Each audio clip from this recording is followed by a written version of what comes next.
Bova ka lang, syunga.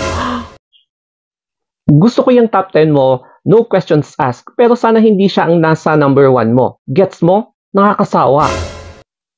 Walang kalasa-lasa ang pautot mo, Day. Hindi kakagatin ng mga masa yan. Wala kang kabuhay-buhay, paandar yan. Basta't kumita lang ang content mo, wala kayong pakialam na nag-aaway-away ang mga supporters. Deadmahin yan.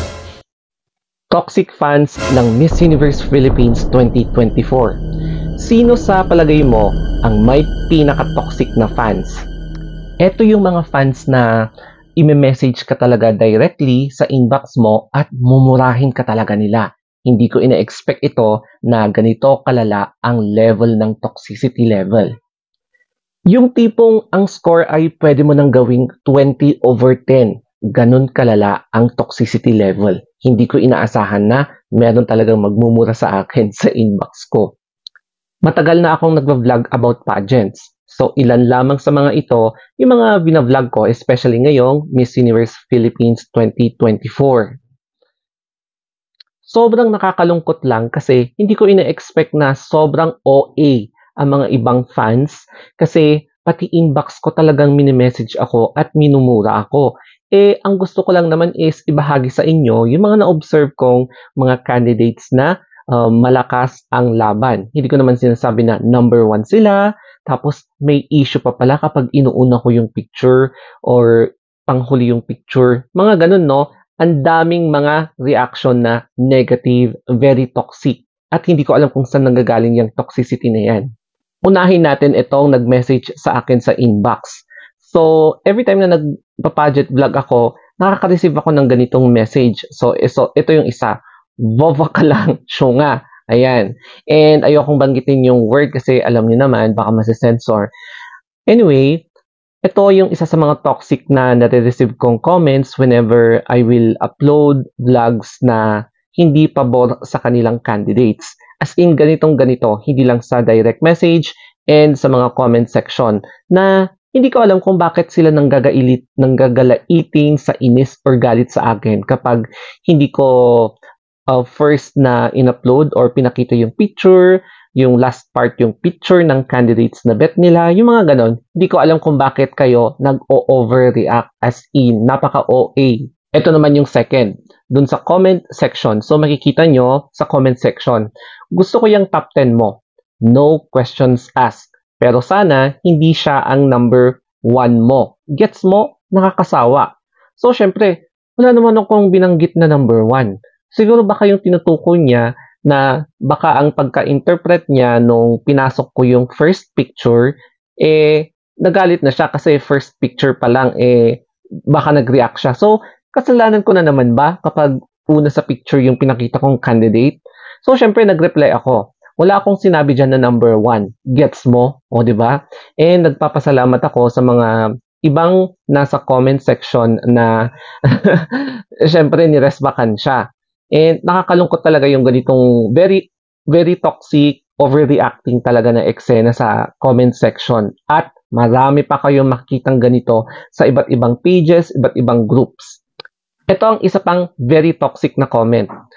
Walang kalasa-lasa ang pautot mo, Day. Hindi kakagatin ng masa yan. Wala ka kabuhay-buhay na paandar. Basta't kumita lang ang content, wala kayo pakialam sa nag-aaway-aaway ng supporters. Deadmahin yan.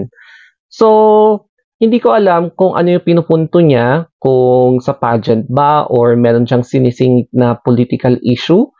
So, ang banat kasi sa mga naiinis na mga OA reactors is parang sinusupalpal sa amin na kumikita daw kami para lang daw sa content. Okay, fine. I am a content creator and alam ko ang sinasabi ko, especially sa mga pageants. Kasi matagal na akong nagpa-pageant, vlogging, and syempre, medyo gamay ko na kung sino yung mga candidates talaga na medyo malaki yung chance. So, kung yung pagkakaintindi niya ay siguro medyo confused, hindi ko alam kung ano yung pinupunto niya dito. One word is toxicity talaga. So, hindi lang ganito yung mga makikita niyo sa comment section about pageantry, no? Habang medyo malayo pa yung coronation night. Meron pang ganitong kalalang comment. Siguro, sa video na ito, marami pa kayong mababasa na ganito ka-toxic. Meron pang pahabol na comment, no? nakakasawa na ang ganda ng bet mo. Di nga nadala sa una, ngayon pa. Tapos, yan nga sabi nila, sabi nila natalo na siya sa una sa pang-ilang sali niya pa kaya. Ayan. And then, nakakasawa, nakakasuka naman yung manok mo. Yung mga ganitong comment, grabe, as in, wala akong sinabi na manok ko, wala akong sinasabi na sinusuportahan ko, mga ganon.